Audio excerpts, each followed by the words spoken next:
এই বসে পড়ো, কে দাঁড়াবে? বসে বসে পড়ো, দেখতে পাচ্ছে তাই দিদি দাঁড়াবে।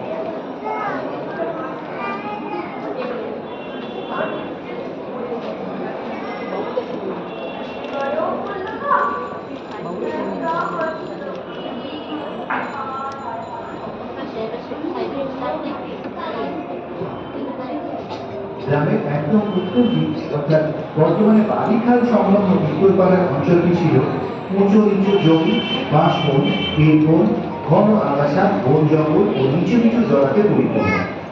বসতি ছিল খুবই কম, আর সেই সুযোগ নিয়ে বালিখাল ছিল ডাকাতদের স্বর্গরাজ্য। সন্ধ্যে নামলেই রূপ বদলে যেত গ্রামের মানুষগুলো। দরিদ্রভাবে থেকে বালিখাল হয়ে গঙ্গার রূপ চিনে এক বিস্তীর্ণ অঞ্চলে ছিল এদের রাজত্ব।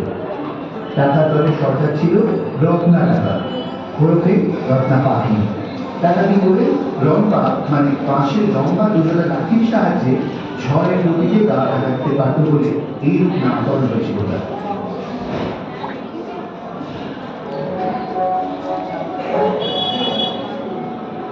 চব্বিশ পরগনা জেলার গঙ্গার পূর্ব দিকে চারক গ্রামের সন্নিহিত গাদি গ্রামে বসবাস করতে সাবর্ণ রায়চৌধুরী বংশের প্রখ্যাত ব্যক্তি রত্নেশ্বর রায়চৌধুরী।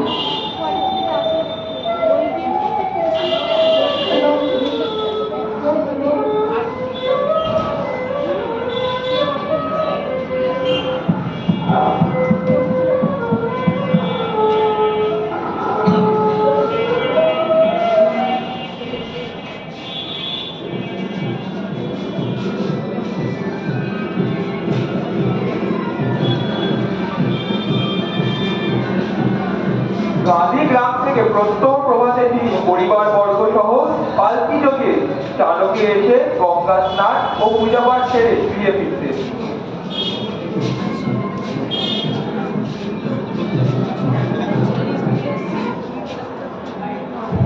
কিন্তু 1709 সালে দেখা দিল এক বিপত্তি। ইস্ট ইন্ডিয়া কোম্পানির প্রতিনিধি জব চার্নক সাহেব 1690 সালে কলকাতায় বাণিজ্য কুটির স্থাপন করেন। তিনি অবসর বিনোদনের জন্য কলকাতা থেকে 6 মাইল উত্তরে চাণকের নিকটস্থ গ্রামে পল্লী নিবাস নির্মাণ করে কলকাতার সুরক্ষার জন্য একটি ছাউনিও সেখানে স্থাপন করলেন, যা বর্তমানে ব্যারাকপুর সেনানিবাস নামে পরিচিত।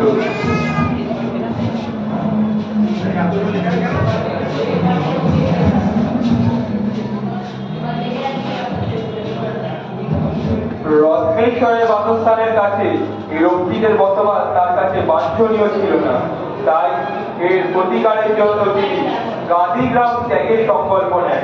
তখন সপ্তগ্রাম ত্রিবেণী থেকে শ্রীরামপুর পর্যন্ত গঙ্গা তীরের পশ্চিম ভূভাগে পর্তুগিজ, ইংরেজ, চীনেমার, ফরাসি এবং ওলন্দাজ বণিকদের উপনিবেশ স্থাপিত হয়েছে।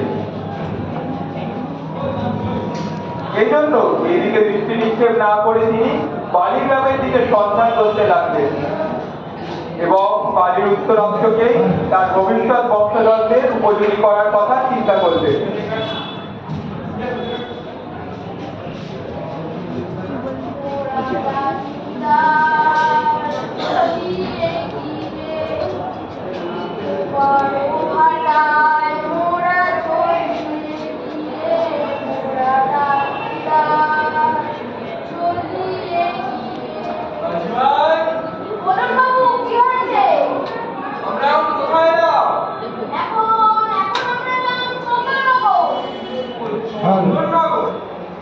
সমস্ত ভলেন্টিয়ার এবং এক্সিবিটারদের বলা হচ্ছে বিদ্যাপীঠের ভিতরে বহু মানুষ এখন প্রদর্শনী দেখছে। কেউ কোনো ঘর বন্ধ করে চলে যাবে না বিনা অনুমতিতে, যাওয়ার অনুমতি দেওয়া হবে না। এখন এখান থেকে নির্দেশ দেওয়া হবে। ভলেন্টিয়ার তোমরা যে যেখানে ছিলে সেখানেই দাঁড়িয়ে থাকবে।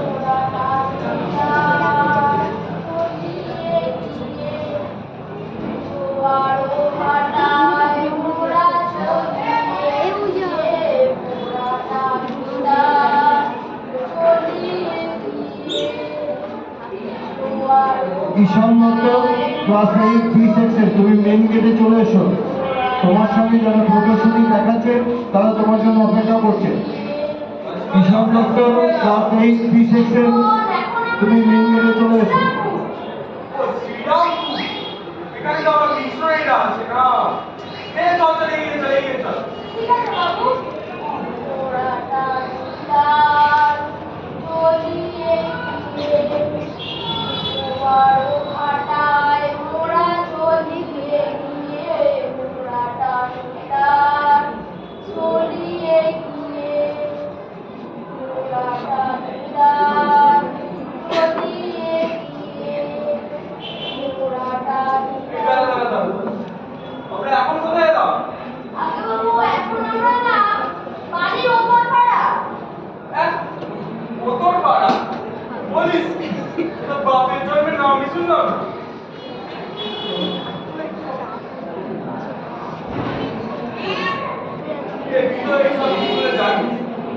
এখানে আমার মতো কেউ আসেনি তো? না বাবু, এখানে আপনার মতন আমি কেউ আসবো। যতদূর চোখ যাচ্ছে দেখে তো মনে হয় জায়গাটা বেশ ফাঁকাই।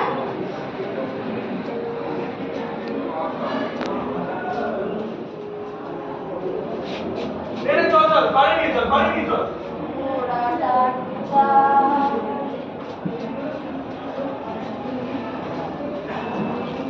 তবে 24 পরগনা জেলার চালক গ্রাম সংলগ্ন গাড়ি গ্রাম থেকে নৌকাযোগে উত্তরপাড়ায় এসে বসবাস করেন। জানা যায় ইস্ট ইন্ডিয়া কোম্পানির সৈন্যদের সঙ্গে সমস্যার কারণে তিনি হালি শহরে তার আন্দোলন জাগিরদারের সঙ্গে শ্যাওড়াফুলির জমিদারের থেকে এই জমিটি বিনিময় করেন। তার বাড়ির নাম ছিল সাবরুমা কলোনি। 19 শতকে সেই নাম পরিবর্তন করে রাখা হয় সাবর্ণ ভিলা।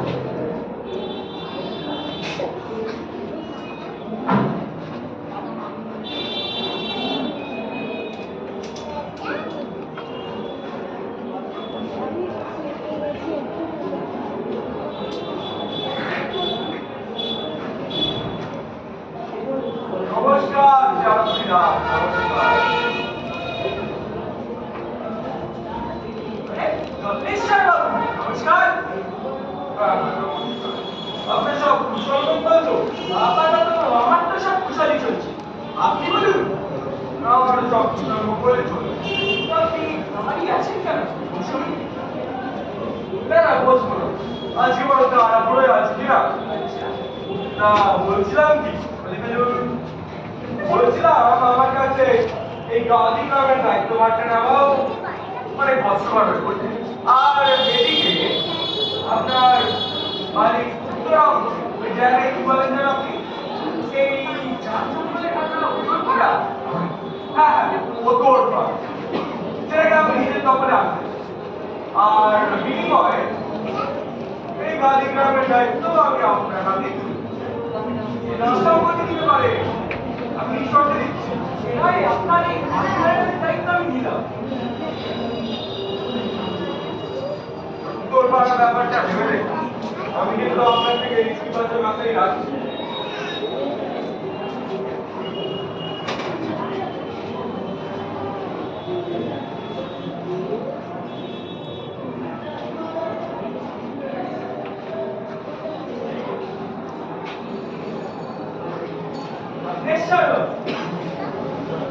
আপনারা সব পূরণ হচ্ছে। আজ থেকে বাড়ির উত্তর অংশ উত্তরপাড়া আপনার। ধন্যবাদ ধন্যবাদ।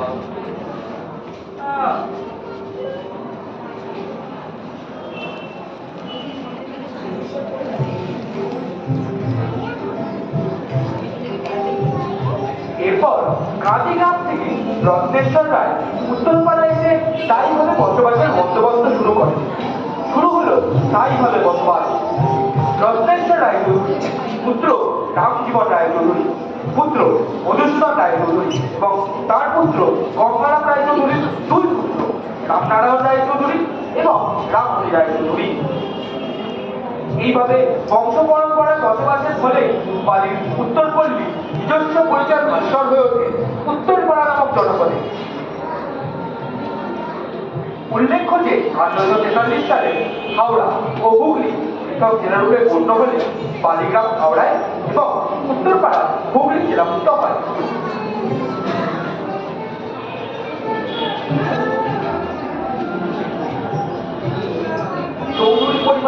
কন্যা সন্তানদের বিবাহের জন্য বিভিন্ন সময় যথাক্রমে জনাই বা করল কাছা থেকে চট্টোপাধ্যায় পরিবার, খড়দহ থেকে বন্দ্যোপাধ্যায় পরিবার এবং খাবারকাছি থেকে মুখোপাধ্যায় পরিবারের লোকজনদের উত্তরপাড়ায় নিয়ে এসে তাদের স্থায়ীভাবে বসবাসের ব্যবস্থা করেন। এইভাবে উত্তরপাড়া হয়ে ওঠে চ্যাটার্জি, ব্যানার্জি, মুখার্জি ও রায়চৌধুরী পরিবারের বসবাসের স্থান। লোকমুখে প্রচারিত হয় গঙ্গা নদীর পশ্চিম কূল বারাণসীর সমতুল। এরপর শুরু হয় উত্তরপাড়ায় মুখার্জি পরিবারের বংশধর নন্দগোপাল মুখোপাধ্যায়, পুত্র জগমোহন মুখোপাধ্যায়, তার পুত্র জয়কৃষ্ণ মুখোপাধ্যায়, তার পুত্র মোহন মুখোপাধ্যায় এবং তার পুত্র রাজেন্দ্রনাথ মুখোপাধ্যায়। মুখার্জি পরিবারের উত্তর পুরুষ জয়কৃষ্ণ মুখোপাধ্যায় পাশ্চাত্য শিক্ষায় শিক্ষিত হওয়ায় ইংরেজ ইস্ট ইন্ডিয়া কোম্পানির শুল্ক বিভাগে চাকরি দিয়ে উত্তরপ্রদেশে গিয়ে প্রভূত অর্থ উপার্জনে সক্ষম হন। স্বদেশে ফিরে তার সংগৃহীত অর্থ দিয়ে হুগলি ও অন্যান্য জেলায় নিলামে জমিদারি খরিদ করে জমিদারের পর্যায়ে উন্নীত হন এবং উত্তরপাড়ার উন্নয়নের কাজে রত হন। তাঁরই ঐকান্তিক প্রচেষ্টা নির্মিত হয় 1846 সালে উত্তরপাড়া রাষ্ট্রীয় বিদ্যালয়।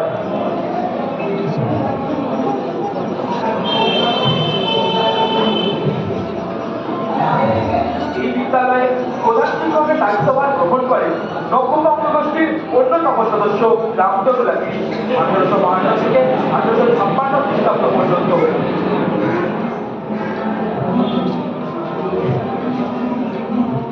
1851 সালে নির্মিত হয় উত্তরপাড়া দাতব্য চিকিৎসালয়, যার বর্তমান নাম উত্তরপাড়া স্টেট জেনারেল হসপিটাল।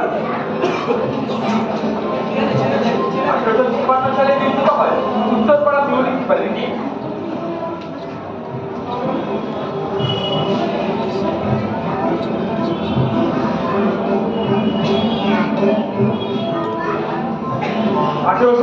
সালে নির্মিত হয় উত্তরপাড়া পাবলিক লাইব্রেরি, যার বর্তমান নাম জয়কৃষ্ণ সাধারণ গ্রন্থাগার।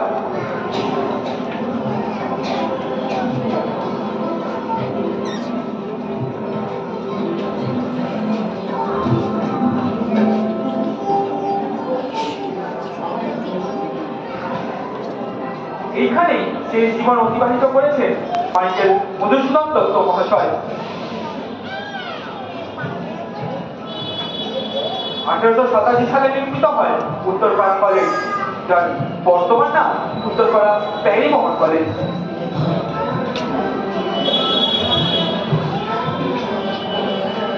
জয়কৃষ্ণের শিক্ষা ও সমাজ সংস্কার আন্দোলন সে যুগে এক উপকথায় পরিণত হয়। তিনি তার জমিদারিতে 14টি বাংলা বিদ্যালয় এবং 10টি ইংরেজি বিদ্যালয় স্থাপন করেন। এমনকি মহিলা বিদ্যালয় স্থাপনের জন্য জয়কৃষ্ণ মহাশয় উদ্যোগ নিয়েছিলেন, কিন্তু তার সেই উদ্যোগ ব্যর্থ হয়। তা না হলে প্রথম মহিলা বিদ্যালয় স্থাপনের কৃতিত্ব অর্জন করতেন তিনি। বিদ্যাসাগর মহাশয় বিধবা বিবাহের সপক্ষে যে 1000 জনের স্বাক্ষর সংগ্রহ করেছিলেন, তার মধ্যে প্রথম স্বাক্ষরটি ছিল স্বয়ং জয়কৃষ্ণ মুখোপাধ্যায় মহাশয়।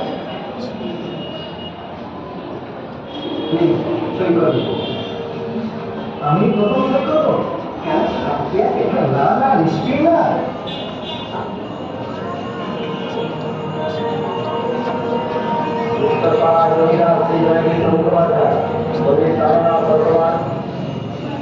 তার মহান কীর্তি এই স্বল্প সময়ে উপস্থাপন করা কখনোই সম্ভব নয়।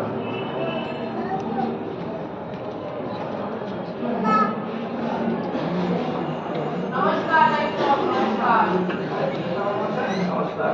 আমি আজ এসেছি বিধবা বিবাহের জন্য স্বাক্ষর সংগ্রহ করতে। আমি চাই আপনার মতো গুণবান ব্যক্তি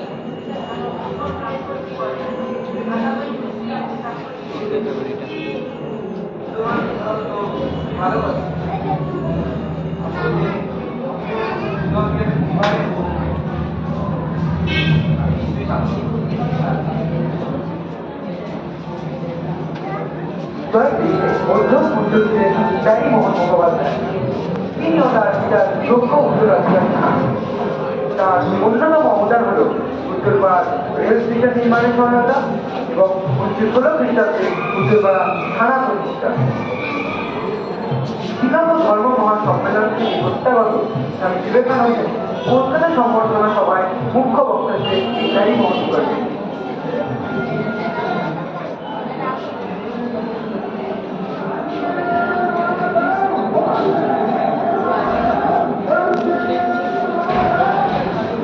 দেশের স্বাধীনতা আন্দোলনেও উত্তরপাড়ার ভূমিকা গৌরবময় এবং এক্ষেত্রে অগ্রণী ভূমিকা পালন করেন বিপ্লবী অমরেন্দ্রনাথ চট্টোপাধ্যায়।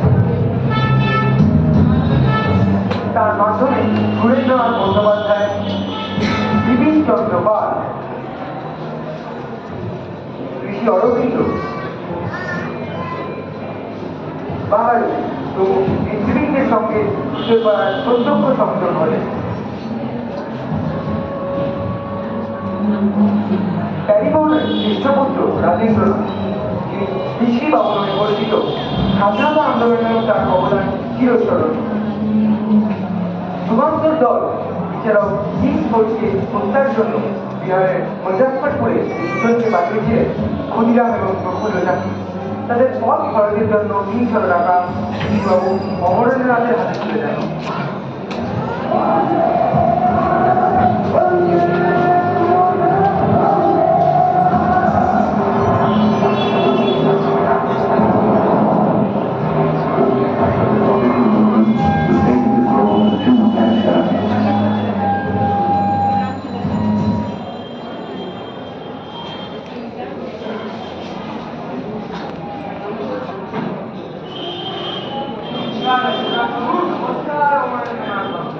আজকে বিলম্ব প্রফুল্ল চাকরির উৎপত্তি যাত্রার জন্য আমি আপনার কাছ থেকে ৩০০ টাকা মুদ্রা আশা করছি। রাজেন্দ্র, আপনাকে অসংখ্য ধন্যবাদ।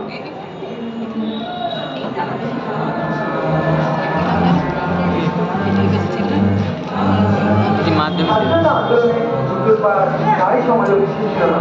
কবি নজরুল ইসলাম তার নারী কবিতায় লিখেছেন, কোন রণে কত কুটিল নর লেখা আছে ইতিহাসে, কত নারী দিল শিশির সিঁদুর লেখা নাই তার পাশে, কত মাতা দিল হৃদয় উপরে, কত গুণ দিল সেবা, বিয়ের স্মৃতিস্তম্ভের গায়ে লিখিয়া রেখেছে সেবা। এইরকম এক অনালোক্য অলিখিত নারী হলেন উত্তরপাড়ার ধনীবাড়ি অমরেন্দ্রনাথের সম্পর্কে বেশি। ১৯১৫ সালে আলিপুর জেলে বন্দী বিপ্লবী রামচন্দ্র মজুমদারের কাছ থেকে গোপন তথ্য আনার জন্য ওই বন্দির স্ত্রী পরিচয় দিয়ে তার কাজ হাসিল করে। একজন বিধবা হিন্দু মহিলার পক্ষে পদক্ষেপ তার সত্যি অকল্পনীয়। বিভিন্ন পলাতক বিপ্লবীদের নিরাপদ আশ্রয়ের স্থান ছিলেন এই সীমা। এই সীমার আশ্রয় ছিলেন মাস্টার সূর্য সেন, লোকনাথ বল, গণেশ ঘোষ, এমনকি বাহাল বাংলার তিনি একমাত্র মহিলা যিনি ছিলেন প্রথম মহিলা রাজমন্ত্রী।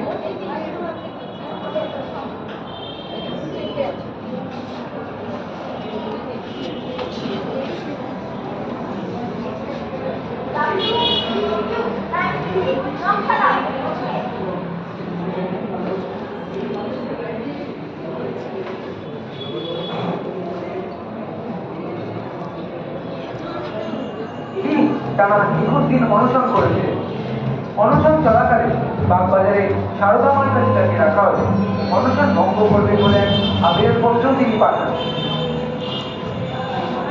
কিন্তু গোল্ডি সাহেব সেই আবেদনপত্র দিয়ে এসে তিনি তাকে জোর মেরে তার পরিচয় দিয়েছিলেন।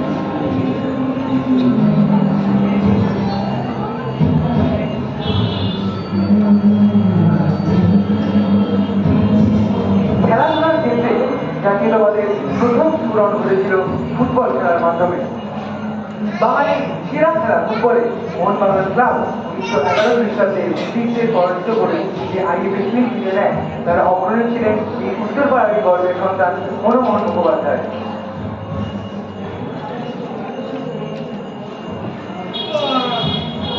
১৯৩৯ খ্রিস্টাব্দে যখন পৃথিবীতে পুনরায় কৃষিযুদ্ধের দামামা বাঁধতে চলেছে, তার ঠিক কিছু আগের মধ্যে উত্তরপাড়ার সংস্কৃতি মনোযোগগুলিকে মানুষ গড়ার লক্ষ্য নিয়ে আরও একটি শিক্ষা প্রতিষ্ঠানের জন্ম দেয়, যার নাম উত্তরপাড়া ইংরেজি বিদ্যালয়। এটি প্রতিষ্ঠিত হয় ৬ মার্চ ১৯৩৯ খ্রিস্টাব্দে। পরবর্তীকালে উত্তরপাড়ার মহান বিপ্লবী অমরেন্দ্রনাথ চট্টোপাধ্যায় মহাশয় নামানুসারে এই বিদ্যালয়ের নামকরণ করা হয় উত্তরপাড়া অমরেন্দ্র বিদ্যালয়। এই মহান লক্ষ্যকে সামনে রেখে এই বিদ্যালয়টি জন্ম হয়েছিল তা আজও চিরন্তন এবং শাশ্বত প্রবাহের ন্যায় প্রবাহমান। এই বিদ্যালয়ে বহু কৃষি ছাত্রই দেশে বিদেশে নিজ নিজ ক্ষেত্রে সুপ্রতিষ্ঠিত।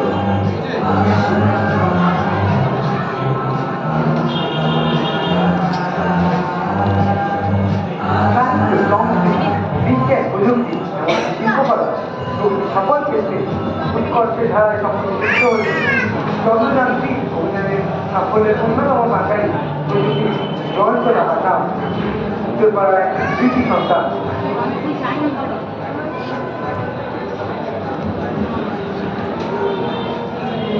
এছাড়াও উত্তরপাড়ার সলিড ওয়েস্ট ম্যানেজমেন্ট ইমপ্রুভমেন্ট হতে বিশ্বের শীর্ষস্থান লাভ করেছে আমাদের উত্তরপাড়া পৌরসভার